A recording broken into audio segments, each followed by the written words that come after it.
بسم اللہ الرحمن الرحیم۔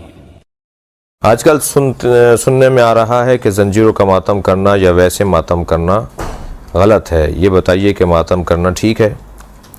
ماتم کے بارے میں ہمارے پاس دلائل بہت زیادہ ہیں۔ حضرات اصحاب پیغمبر اور حضرات ازواج پیغمبر نے ماتم کیا ہے، یہ اہل سنت کی کتابوں میں درج ہے، اور ائمہ اہل بیت نے ماتم کیا ہے۔ اور ماتم مطلقاً اپنے بدن کے اوپر اس حد تک ہاتھ مارنا ہے کہ جس سے جان کا خطرہ نہ ہو، اور اپنے بدن کو تکلیف اس حد تک پہنچانا اس عشق اور محبت کے اظہار کے اندر کہ جس سے جان جانے کا خوف نہ ہو۔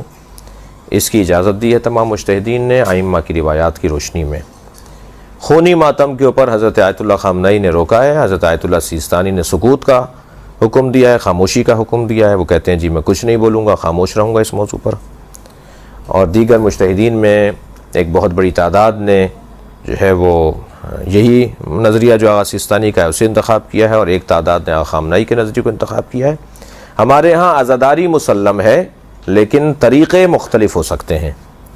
امام حسین کی عزاداری میں شیعہ قوم میں پوری دنیا میں اختلاف نہیں ہے، لیکن عزاداری کے طریقوں میں ہمارے یہاں اختلاف ہو سکتا ہے۔ پاکستان میں یہ انداز ہے، انڈیا میں وہ انداز ہے، ایران میں وہ انداز ہے۔ مثلا مختلف ممالک میں عزاداری کے طریقوں میں اختلاف ہو سکتا ہے، لیکن اصل عزاداری متفق ہے، اس میں ہماری قوم میں پوری دنیا میں کہیں اختلاف نہیں۔ اگر آپ ہمارے لیٹسٹ ویڈیوز کے بارے میں جاننا چاہتے ہیں تو ہمارے چینل کو سبسکرائب کریں اور بیل آئیکن کو پریس کریں۔